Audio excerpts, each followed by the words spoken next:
এইটা হইল পার্ট ৯। আর দেরি না কইরা শুরু করি। একটা প্রাসাদে এক লোক হুয়ানরে জিগায়, তাইলে তোমার কি এখনো সরকারির চাকরি নেওয়ানোর কোনো ইচ্ছা নাই? এই লোকটা হইল ইউসাডের প্রধান, ইউসাডের বুলি ওয়াং আর সম্রাটের ছোট ভাইও। এইটার জবাবে হুয়ান কয়, আমার তেমন কোনো ইচ্ছা নাই। ওরা দুইজনই ওই সময় গো খেলতেছিল। তখন ওয়াং কয়, তুমি কেন বুঝো না?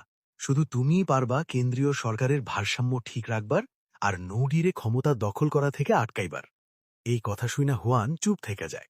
এরপর ওয়াং আবার কয়, শুনো ইউহান, আজকাল ওদের কাজকামইলা অদ্ভুত হয়ে যাইতেছে। এমনকি মিলিটারি আর পণ্ডিতদের মাঝেও কিছু লোক বিশ্বাসঘাতকতার লক্ষণ দেখাইতেছে। নগি ওদের নিজের দিকে টানতেছে। এই কথা শুইনা হুয়ান কয়, কিন্তু তখন ওয়াং কয়, কিন্তু কি? তুমি কি এইটা জিগাইতে চাও এক নপুংসক মানুষ যার নিজের কোনো পোলামাইয়া হইবার পারে না, সে কেন বিদ্রোহ করব? এই কথা শুইনা হুয়ানও মাথা নাড়ায়া রাজি হয়। তখন ওয়াং সিরিয়াস গলায় কয়, তাইলে ভাবো তো, যদি তার পেছনে আরেকজন মালিক থাকে? নপুংসকর মধ্যে ক্ষমতা নিয়ে টানাটানি আমাগো ভাবনার চেয়েও অনেক বেশি ভয়ঙ্কর। তয় এইসবের মাঝেও নগি, যার আগে কোনো শক্তি আসিল না, কোনো ভীতিও আসিল না, হেইডা সবাইরে হারাইয়া আজ এই জায়গায় আইয়া দাঁড়াইছে। তয় এটা কি অদ্ভুত না? যারা তার বিরুদ্ধে আসিল, তাদের জীবন এক এক কইরা দুর্ঘটনায় শেষ হইয়া গেছে, আর যারা সরাসরি বিপক্ষে আসিল না, তারাও হঠাৎ অসুস্থ হইয়া মারা গেছে। মনে হয় যেন কেউ আগেই তার উঠার লাগা সিঁড়ি বনায় রাখছিল। এই কথা শুই না হুয়ান কয়, এটা হয়তো খালি কাকতালীয় ঘটনা। তখন ওয়াং কয়, আমিও আগে এটাই ভাবতাম, কিন্তু এই কয়দিনে তার কাজকাম দেইখা আমার সন্দেহ হইতেছে। কে জানে, হয়তো তার পেছনে আরেকজন আছে। এই জন্যই আমার তোমারে দরকার। তোমারে স্কলারগো একজোট করতে হইব, তখনই আমরা ওদের মোকাবিলা করতে পারুম। এই কথা শুনে হুয়ান কয়, আমি এই বিষয়টা নিয়ে আরেকটু ভাবব। তখন ওয়াং কয়, আচ্ছা ঠিক আছে, এটা আপাতত থাক। আমারে কও তো, ওই যে তুমি এক দক্ষ লোকের কথা কইছিলা, সে এখন কেমন আছে? ইউনহোর নাম উঠতেই হুয়ান একটু চমকা খায়। তারপর খুশি হইয়া কয়, ও একজন অসাধারণ মানুষ, মনে হয় নিজেরে লুকাইয়া রাখতে চায়। এইটা শুনে ওয়াং একটু অবাক হইয়া কয়, তুমি যেহেতু ওর লগে এত প্রভাবিত হইছ, আমিও জানতে চাই আমি কবে ওর লগে দেখা করতে পারুম। তখন হুয়ান পিছন ফিরা কয়, আমার মনে হয় উঞ্জি ওরে আনতে গেছে। এই সময়ই উঞ্জির ডাক শোনা যায়। এটা শুনে হুয়ান পিছন ফিরা কয়, ও তুমি আইসো নাকি? ওরে ভিতরে লইয়ায়। এরপর আমরা দেখি ইয়োরহো ভিজা অবস্থার থেকে ঢুইকাইতেছে। মাথা চুলকাইতে চুলকাইতে কয়, আপনারা কি আমারে ডাকছিলেন? ওরে এই অবস্থা দেইখা ওয়াং একটু অবাক হইয়া যায়। তারপর হুয়ান ইয়োনহোরে কয়, সকালে এত তাড়াতাড়ি ডাইকা ফেলছি, এটার লেগা মাপ চাই। ঘুম ভালো হইছিল? ইয়োনহো কয়, অনেক ভালো ঘুম হইছিল। শুধু আফসোস একটা, কেউ যদি আমার মুখে ঠান্ডা পানি ঢালতো, তাইলে আরেকটু ঘুমাইতে পারতাম। এইটা শুইনা হুয়ান হাসে আর কয়, আচ্ছা তাই নাকি? তাও ভালো, তুমি ভালো ঘুমাইছো। তারপর ওয়াংয়ের লগে পরিচয় করায় দিয়া কয়, আমি তোমারে এই জন্যে ডাইছি, কারণ তোমারে একজনের লগে আলাপ করাইতে চাই। এরপর ওয়াং চোখ টিপা দিয়া ইয়োনহোরে কয়, আমারে একদম সাধারণ এক বুড়া মানুষ ভাববা, যেটা রাস্তা দিয়া যাইতেছিল।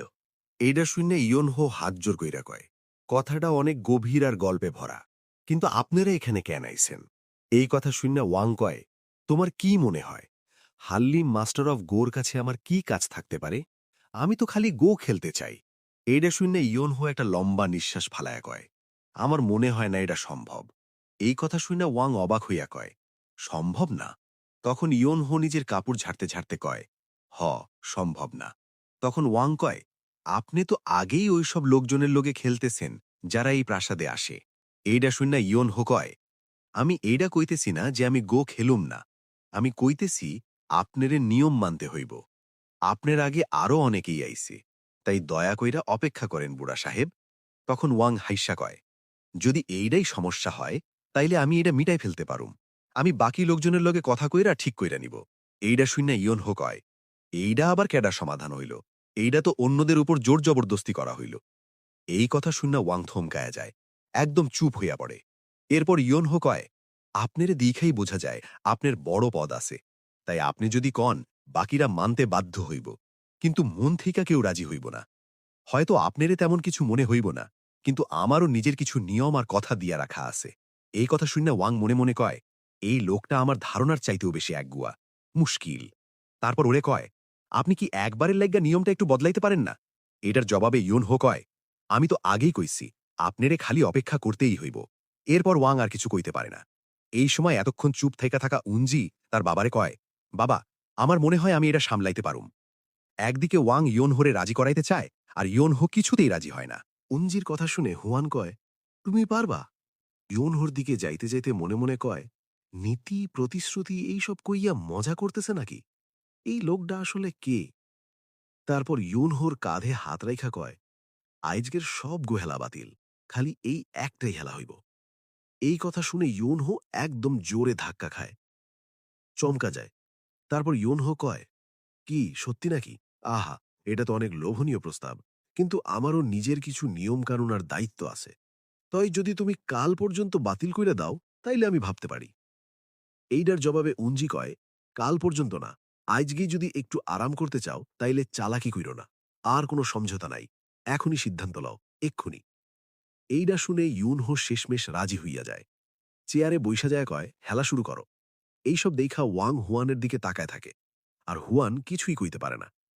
তারপর ওয়াং মনে মনে ইউনহোর দিকে তাকায়া কয়, এইটা তো সবচেয়ে খারাপ অবস্থা।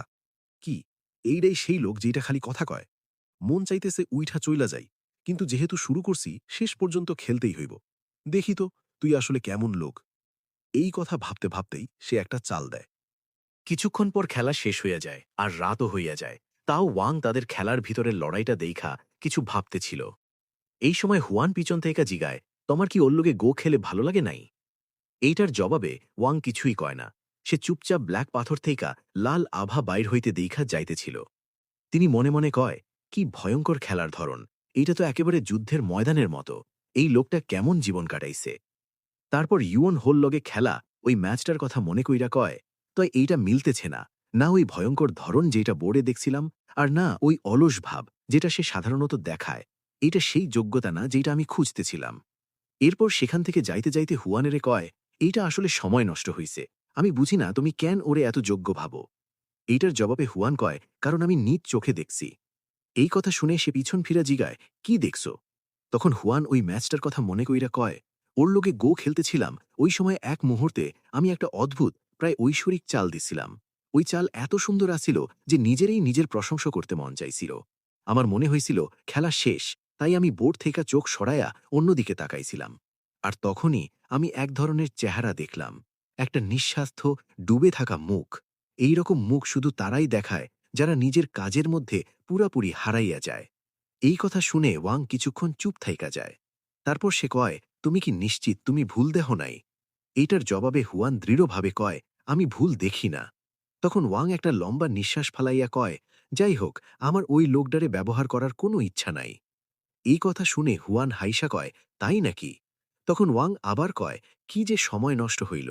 না, তোমার লোকে দেখা হইছে, এইটারে একদম অপচয় কইরা বলা যায় না। যাই হোক, আমারে কাল সকালে তাড়াতাড়ি বের হইতে হইব। এইটা শুনে হুয়ান জিগায়, এত ব্যস্ত নাকি?